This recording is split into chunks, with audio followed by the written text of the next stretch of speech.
जो रहे सबके लबों पर, जो रहे सबके लबों पर उस हंसी को ढूंढिए, बट सके सबके घरों में उस खुशी को ढूंढिए।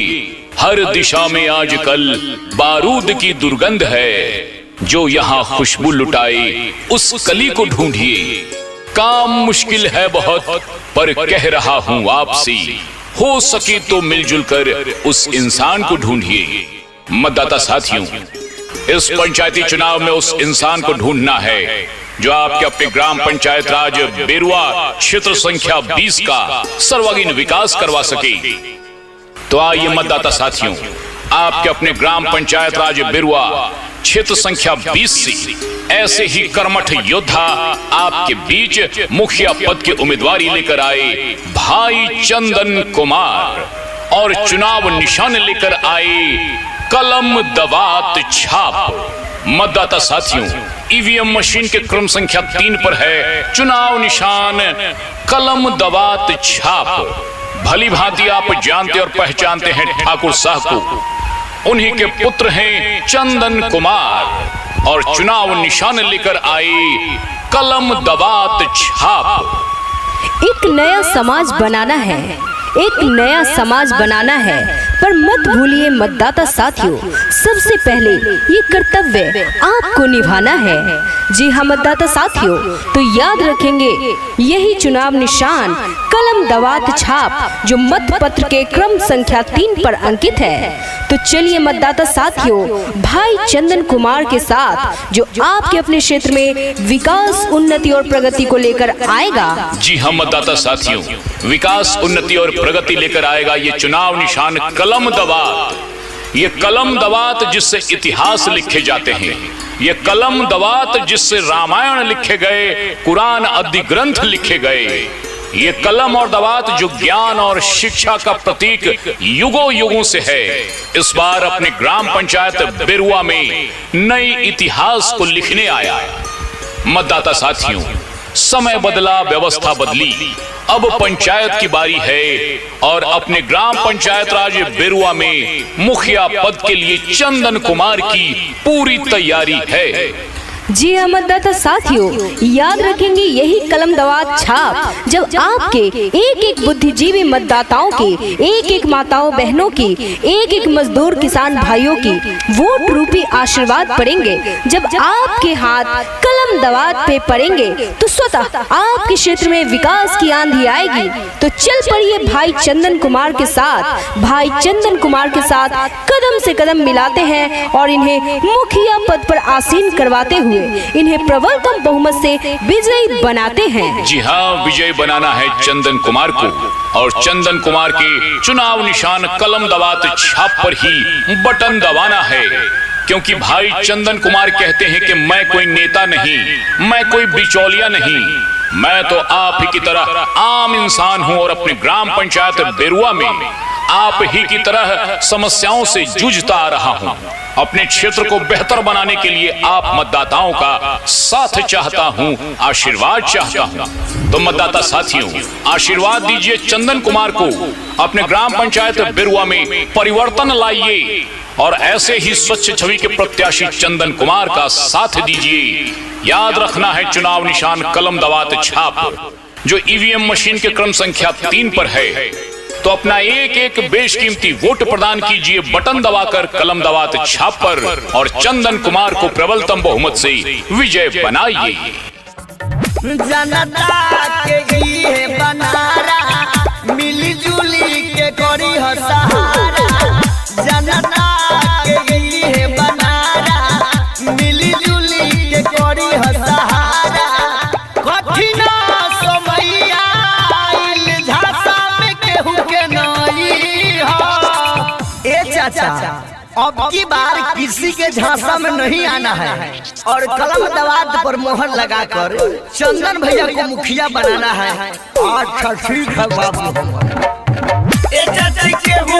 झांसा में कलम दवात छाप पर बटन दबाई हो, बटन दबाई है चाचा, बटन दबाई हो। और क्या गाता है विवाह के ढूंढ पर सुनाओ चुनावी गीत। सुना चाची मानो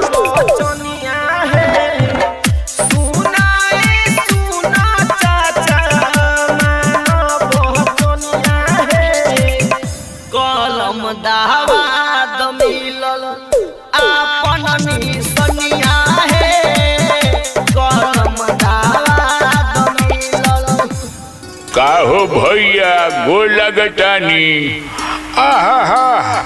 अरे पंचायती चुनाव आ गइल बा। हो पंचायती चुनाव आ गइल बा।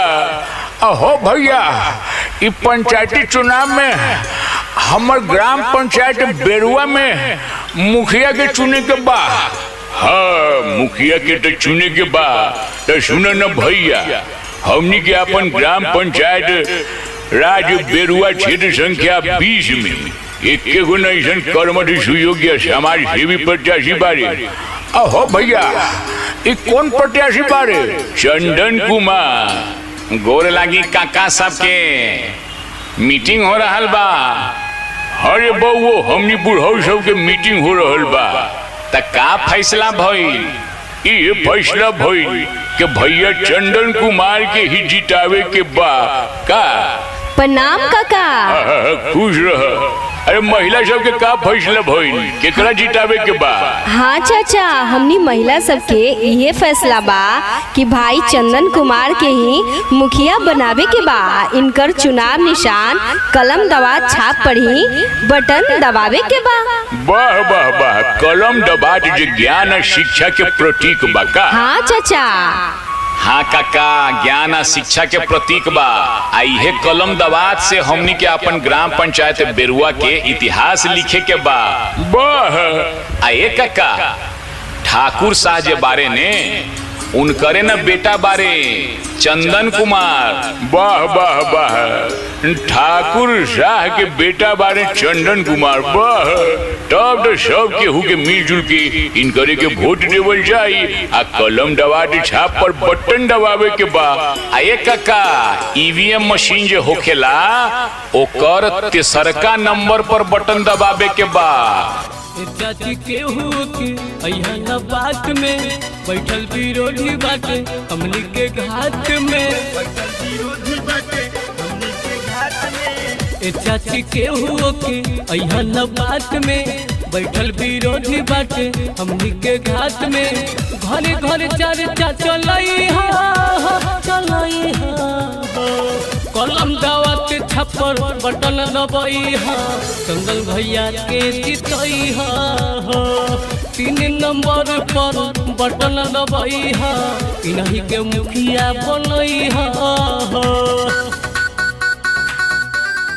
तो चली मतदाता साथियन, याद रखी यह चुनाव निशान कलम दबात छाप बा जे आपन ग्राम पंचायत क्षेत्र में विकास उन्नति प्रगति के लाई। यह चुनाव निशान कलम दबात छाप बा जे जन जन के सरकारी अनुदान के लाभ दिलाए। त आई मतदाता साथियन, यह कलम दबात छाप पर बटन दबावे के बा। अब भाई चंदन कुमार के ही मुखिया बनावे के बा। हाँ, तो केकरो बहकावा में नहीं आवे के बाद सोच समझ के जांच परख की आ कलम दबात पर ही बटन दबावे के बाद। मेरा कर्मा तू मेरा धर्मा तू, तेरा सब कुछ मैं मेरा सब कुछ तू।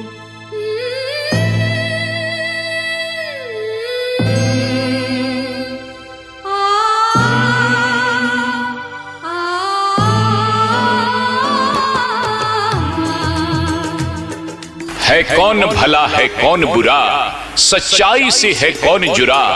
मतदाताओं से है यही पुकार, हर हाल में ना हो लाचार। समाज में रखता है कौन श्रद्धा अपार, पहले सोचे समझे करें पहचान, तब जाकर मतदाताओं आप करें मतदान। जी हाँ मतदाता साथियों, ये फैसले की घड़ी है, ये चुनाव की घड़ी है। और इस बार के पंचायती चुनाव में ग्राम पंचायत राज बेरुआ क्षेत्र संख्या 20 में परिवर्तन की हवा बह रही है, बयार बह रही है। तो मतदाता साथियों, आप इस परिवर्तन की हवा के साथ जुड़ जाइए। अपने क्षेत्र में भ्रष्टाचार के उन्मूलन के लिए, अपने क्षेत्र में बेहतर आदर्श के कार्यों को करवाने के लिए, बिचौलियों और दलालियों को खत्म करने के लिए आपके बीच आए चंदन कुमार, जो कर्मठ सुयोग्य समाज सेवी निष्ठावान मुखिया पद के प्रत्याशी के रूप में आए, चुनाव निशान लेकर कलम दबात छाप। मतदान के दिन मकानों से निकलिए, दुकानों से निकलिए, खेत खलिहानों से निकलिए और मतदान केंद्र पर पहुंचकर बटन दबाइए वहीं जहां पर है हमारा, आपका, हम सबों का अपना चुनाव निशान कलम दवात छाप। यही कलम दवात छाप जब जीत कर आएगा तो हर वर्ग के मतदाता के घर आंगन में विकास की नई रोशनी फैलेगी, हर घर में खुशियां आएंगी, हर चेहरे पे मुस्कान आएंगी। यही कलम दवात छाप आपके ग्राम पंचायत को समृद्ध बनाएगा। तो चल पड़िए भाई चंदन कुमार के साथ। जी हम मतदाता साथियों, क्योंकि चंदन कुमार की जीत आप छात्र नौजवानों की अपनी जीत होगी। चंदन कुमार की जीत आप तमाम मजदूर किसान भाइयों की अपनी जीत होगी। चंदन कुमार की जीत आप तमाम एक एक मतदाता साथियों की अपनी जीत होगी। चंदन कुमार की जीत आप तमाम माताओं और बहनों की अपनी जीत होगी। तो मतदाता साथियों, अपनी जीत को सुनिश्चित कीजिए और चुनाव निशान कलम दवात छाप पर ही बटन दबाइए। ईवीएम मशीन के क्रम संख्या 3 पर है चुनाव निशान कलम दवात छाप। मतदाता साथियों, आपके क्षेत्र में तमाम सरकारी योजनाएं, बेहतर सड़क पुल पुलिये का निर्माण होना चाहिए। आपके क्षेत्र में इंदिरा आवास का आवंटन, प्रधानमंत्री सड़क निर्माण योजना, प्रधानमंत्री आवास योजना, कबीर अंत्योदय योजना, वृद्धा पेंशन, विधवा पेंशन, सोलर लाइट, शौचालय, स्कूल में बेहतर शिक्षा व्यवस्था, स्वास्थ्य की व्यवस्था, इन तमाम व्यवस्थाओं को सुचारू रूप से करवाने के लिए तैयार हैं चंदन कुमार।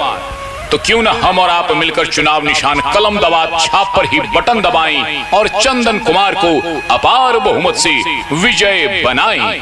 तो उठिए, जागिए, चल पड़िए तमाम छात्र, नौजवान, मजदूर, किसान भाई, चल पड़िए उस ओर जिस ओर है हमारा, आपका, हम सबों का अपना चुनाव निशान कलम दवात छाप। वक्त अब करबट बदल पल सुनहरा लाएगा और अपने ग्राम पंचायत बेरुआ में कलम दवात छाप ही जीत कर आएगा। हिंदू मुस्लिम सिख ईसाई हम वतन हम नाम है।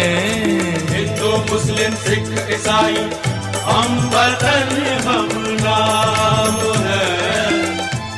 ग्राम पंचायत राज बेरुआ क्षेत्र संख्या 20 की मतदाता जिंदाबाद, जिंदाबाद जिंदाबाद, भाई चंदन कुमार जिंदाबाद, जिंदाबाद जिंदाबाद, कलम दवात छाप जिंदाबाद, जिंदाबाद जिंदाबाद, ग्राम पंचायत राज बेरुआ की मतदाता जिंदाबाद, जिंदाबाद जिंदाबाद, भाई चंदन कुमार जिंदाबाद, जिंदाबाद जिंदाबाद, चुनाव चिन्ह कलम दवात छाप जिंदाबाद। जिंदाबाद जिंदाबाद, जिंदाबाद जिंदाबाद।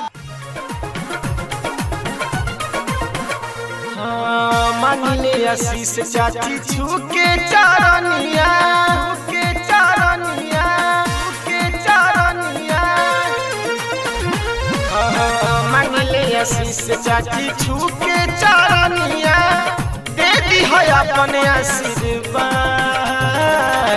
वोट मांग बेटा बा तुहार, ये चाची हो, वोट मांग बेटा बा तुहार, वोट मांग बेटा बा तुहार, ये चाची हो, वोट मांग बेटा बा तुहार।